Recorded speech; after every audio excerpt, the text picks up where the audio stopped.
para poder analizar lo que ha ocurrido esta jornada. Bienvenido, Franklin. Gracias, gracias y gracias por esas tan lindas palabras. No, por favor, merecidas, muy bien merecidas, Franklin. Acudimos siempre a su evaluación objetiva, clara y directa, concreta, justamente para entender qué es lo que sucede. ¿Cómo evaluamos esta jornada? ¿Qué análisis podemos hacer del comportamiento de la ciudadanía, no solamente en la ciudad de La Paz, donde ha extrañado mucho que la gente salga a las calles, comience a bloquear en diferentes zonas, en Miraflores, en Sopocachi, en todas las zonas, en la zona sur, etcétera, etcétera? El comportamiento en pleno centro paceño, también de una marcha convocada por los movimientos sociales, que terminó una concentración en pleno centro, en fin. ¿Qué podemos decir? ¿Qué fue en principio esta muestra, decía el gobierno, que ha sido una muestra de la democracia? Así se practica la democracia. Bueno, en eso tiene razón, así se practica la democracia. La democracia se practica ejerciendo el derecho de manifestarse a favor, en contra, siempre y cuando no tengas acciones ilícitas, ni mucho menos sediciosas. El día de hoy ha sido una acción que tiene muchas aristas novedosas. Una de las primeras es que es la población que se ha movilizado en un afán, además de permanecer en alguna medida descontaminada de cualquier tinte político. ¿Me refiero a partidos políticos? Por supuesto, ¿no? Que ninguna fuerza política se que trate de atribuirse el mérito o el éxito de esta movilización. Creo que en esta oportunidad las fuerzas políticas han actuado con relativo tino, porque en anteriores oportunidades este tipo de manifestaciones cívicas han sido contaminadas con la presencia de explícitamente políticos que han tratado de capitalizar movilizaciones que tenían un tinte más cívico.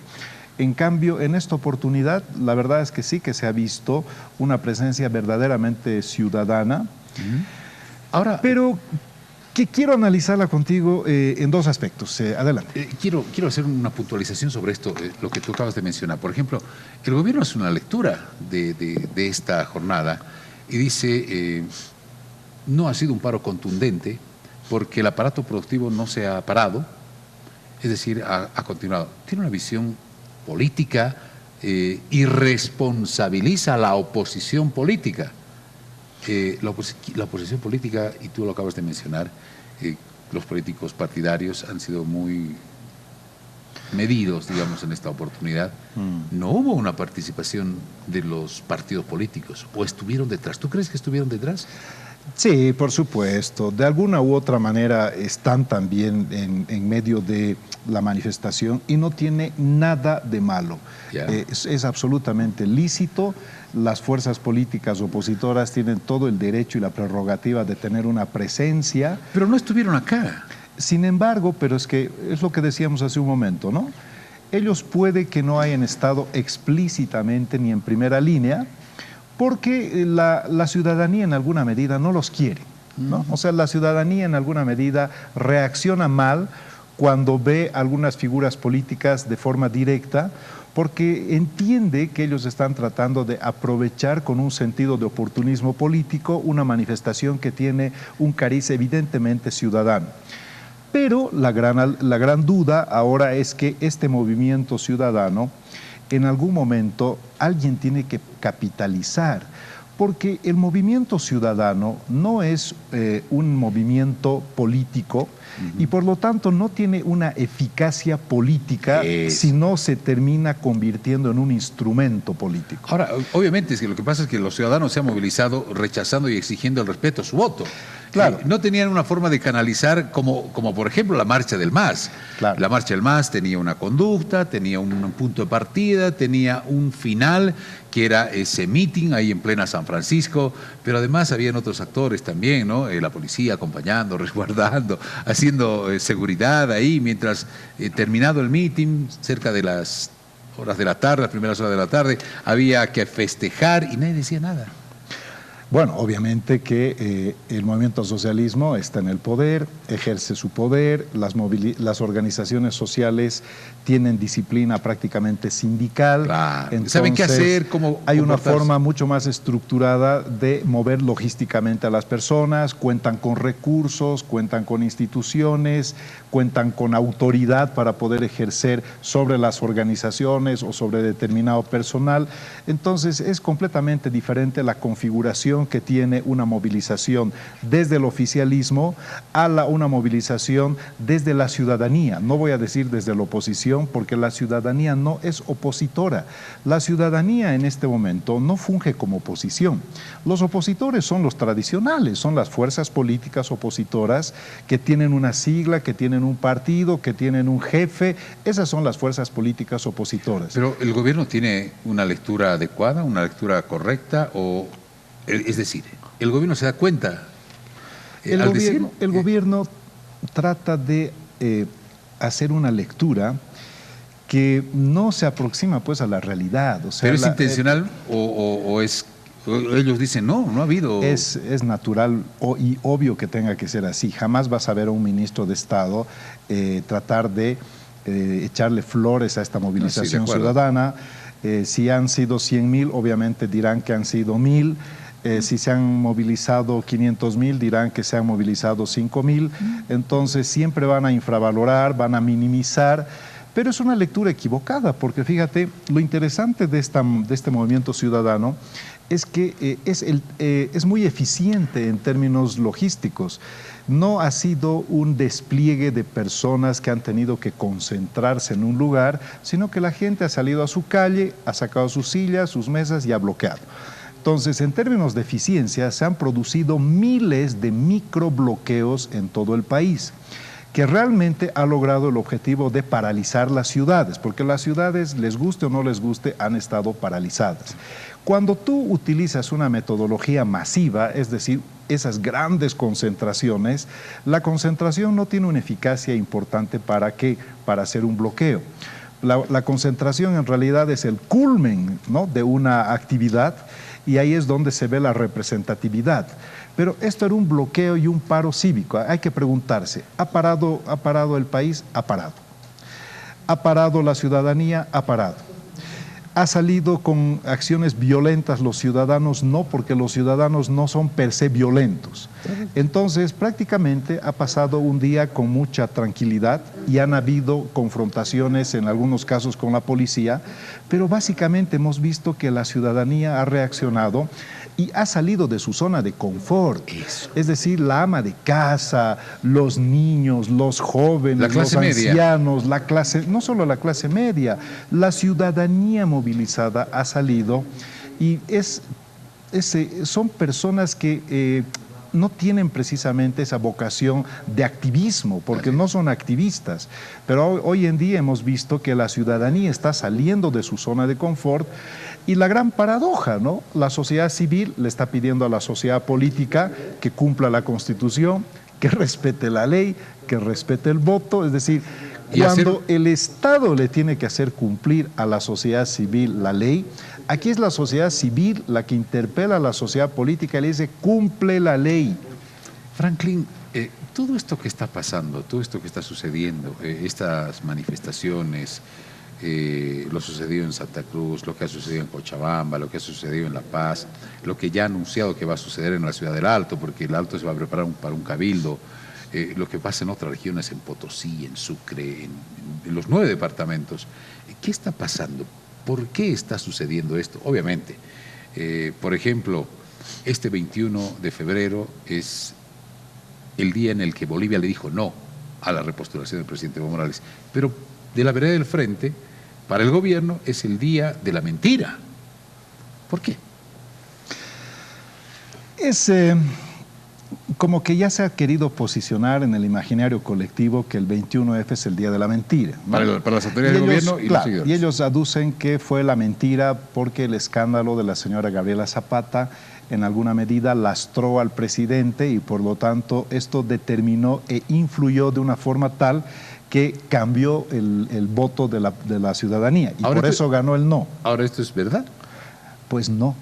no fue un día de la mentira, porque eso sería tratar y considerar a la población boliviana como idiota, como desinformada, como que reacciona ante un evento y el evento anterior es el que nos tiene que llevar a hacer el análisis. ¿Cuál es el punto central aquí? Antes del 21F han habido las elecciones subnacionales. Y el MAS ha perdido el Alto, cosa que siempre ha sido un bastión histórico. El MAS ha perdido la gobernación de La Paz, cosa que siempre ha sido un bastión del MAS. Ha perdido Santa Cruz, que históricamente no la tiene. Ha perdido Cochabamba, antes tenía alcalde masista, Cholango salió y entró Leyes de la oposición. En La Paz sigue siendo una plaza que el MAS no puede conquistar. Si tú analizas la votación que ha habido en las subnacionales, en votos, no en cantidad de alcaldías, pero en votos, la oposición en su conjunto ha sacado más votos que el MAS. Entonces, ese resultado en el 21F en realidad se ha replicado, pero en la configuración de la ingeniería electoral de las alcaldías, el MAS ha sacado 66% de alcaldías con menos votos que la oposición. Pero en un referéndum es diferente porque un ciudadano es un voto. Y el de resultado que se produjo en las elecciones subnacionales ha sido muy parecido al resultado del referéndum. Entonces, no es pues de recibo decir que la población, por el escándalo de la señora Zapata, ha cambiado radicalmente su posición y su adhesión. Está bien, probablemente haya influido en alguna medida, pero no ha sido determinante. ¿Por qué? Porque el resultado anterior es el resultado de las subnacionales, que ya el MAS pues se tiene que dar cuenta que ha perdido La Paz, ha perdido el Alto, ha perdido Cochabamba. Entonces, cuando vino el 21F, era obvio que ya estaba con un erosionamiento político importante. Así que de mentira, pues esa mentira es que se la cree el gobierno, ¿no? Pero que la población no la cree. Pero además, la mentira no solamente fue inventada, digamos, con ese rótulo, el Día de la Mentira, por las autoridades de gobierno, sino quien mintió es el presidente del Estado en varias oportunidades. Recordemos, está registrado en los medios de comunicación, el presidente decía, bueno, si el resultado dice que nos tenemos que ir a nuestra casa, nos vamos, pues yo voy a poner en mi restaurante, no sé qué cosas. Bueno, pero, a ver, supongamos que el resultado del referéndum hubiera sido sí, ganaba el sí. Hoy en día no había nada de esto. ¿Sí? No le hubieran pedido al Tribunal Constitucional que haga un análisis de convencionalidad porque se está violando el derecho humano, nada de eso se hubiera pedido, todo hubiera fluido, ¿no? Es correcto. Pero ganó el no. Y aunque ganes por un voto, porque ellos dicen prácticamente fue un empate técnico, no pues, en un referéndum ganas por un voto o pierdes, ¿no? Pero supongamos que ya, como no reconocieron en ningún momento y dijeron que perdieron el primer tiempo, ¿cuál es el recurso más legítimo? Otro referéndum. O sea, era nuevamente devolverle al soberano la decisión, no al Tribunal Constitucional que no tenía ninguna competencia. Lo que debería haberse hecho es una consulta diferente al soberano. La primera consulta fue la modificación del artículo 168. Esta consulta podía haber sido lo que le han hecho fallar al Tribunal Constitucional. La pregunta hubiera sido, ¿está usted de acuerdo con la reelección indefinida? Ya que fue una mentira el 21F, entonces deberían haber ido a un referéndum. ¿Por qué? Porque si tenían certeza de que la población se dio cuenta de la mentira, iban a ganar. No, lo que sucede es que iban a perder con 80%. Pero es que ese es un cálculo político que hizo el movimiento al socialismo. Por supuesto. Entonces, de mentira nada, pues. Claro. Si tú dices, el 21F fue un engaño a la población, pero estás suponiendo que la población ya se dio cuenta de la mentira. Entonces, vamos a otro referéndum. Ahora que la población se dio cuenta que esto fue un gran engaño, le preguntaremos otra vez a la población qué opina sobre una reelección indefinida. Y debíamos abrir un referéndum. Y la población hubiera dicho sí o no. Correcto. Pero ahí se hubiera visto si era mentira o no era mentira. Es que seguramente el tiempo se estaba cortando para las intenciones del presidente Evo Morales y del partido de gobierno. ¿Por qué? Porque estamos cerca ya del 2019. Sí, pero mira, César, yo no estoy convencido y creo que cada vez estoy intuyendo de que el presidente Morales dudo que vaya a ser candidato el 2019.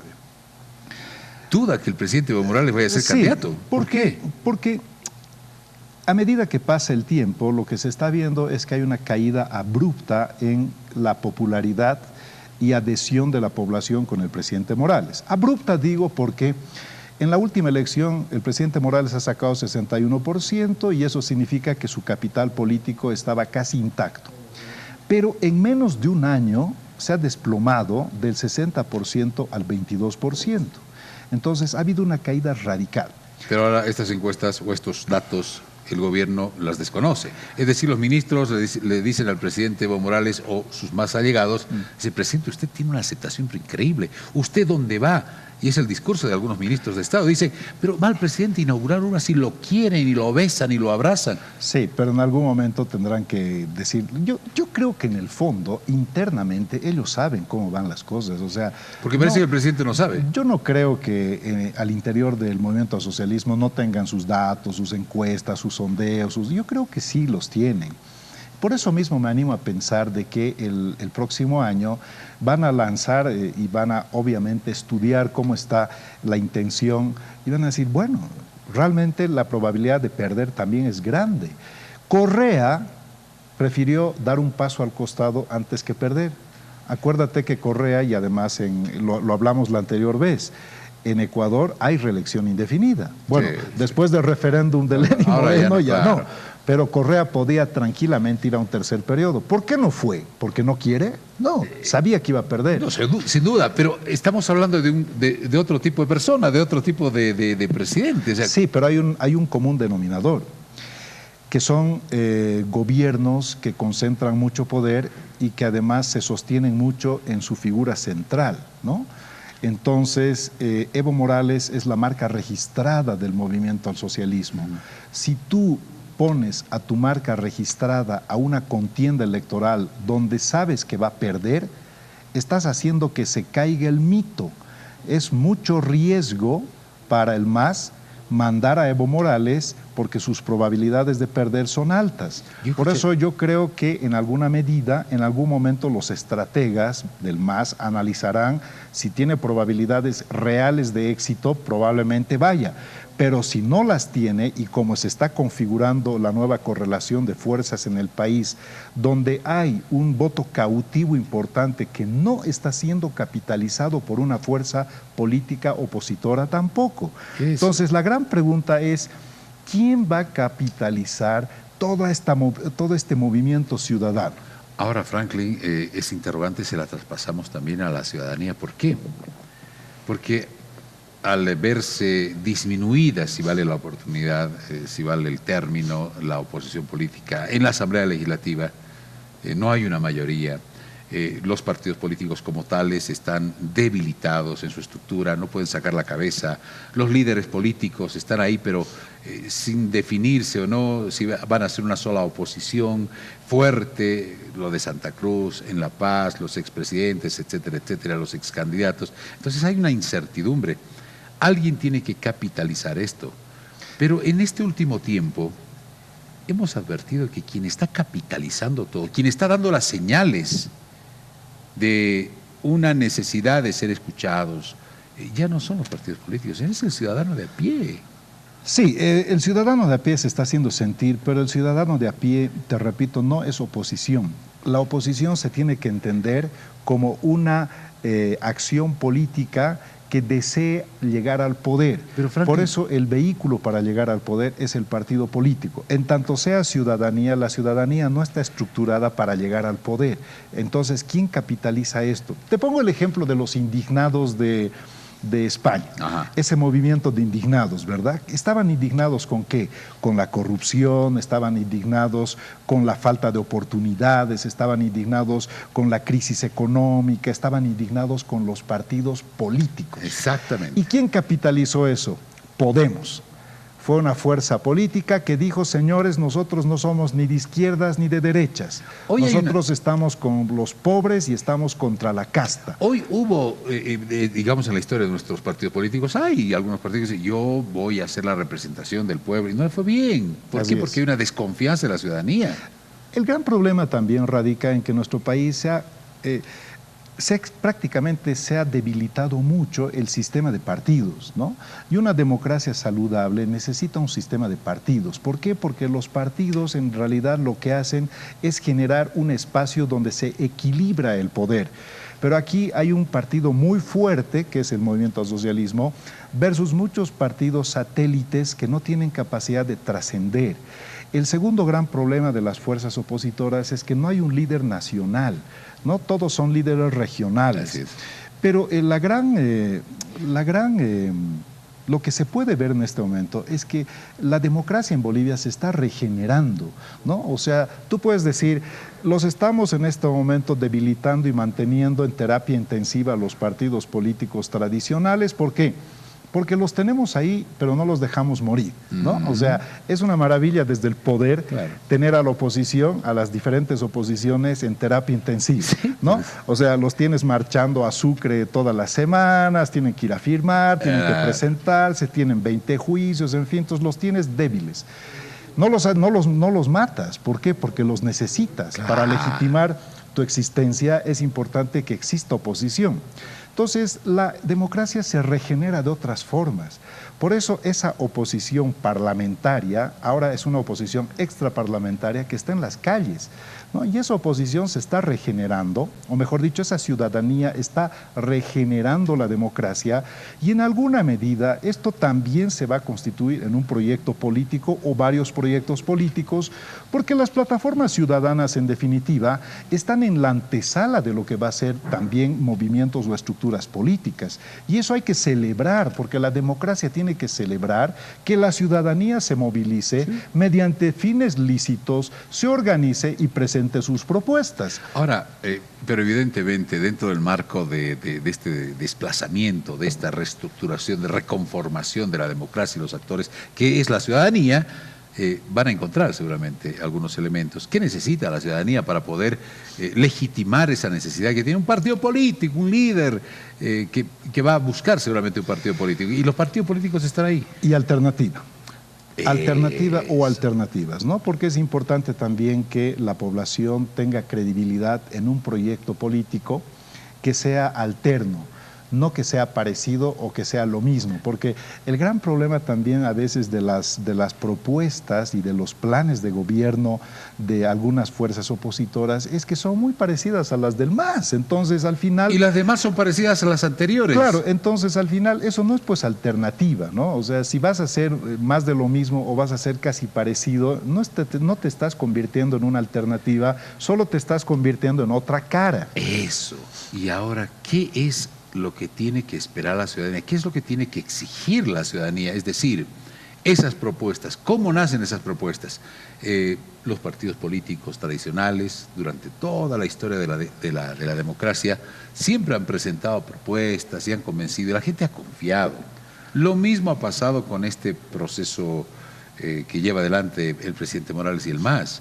Han creído en la propuesta, pero en el camino van cambiando la figura y una vez más, como que se sienten un poco decepcionados porque no han llegado al fin de lo que estaban esperando. Es verdad. Y en gran medida lo que existe es un desencanto, ¿no? La población se siente defraudada porque el 2005 yo creo que la población dio un voto y una confianza al presidente Morales, porque no era tanto el presidente Morales, sino que le estaba diciendo basta al sistema político anterior, al sistema de partidos anterior. ¿Por qué basta? Porque era un sistema que evidentemente se adueñó del Estado, cayó en grandes escándalos de corrupción, era excluyente, ese fue también su gran error histórico.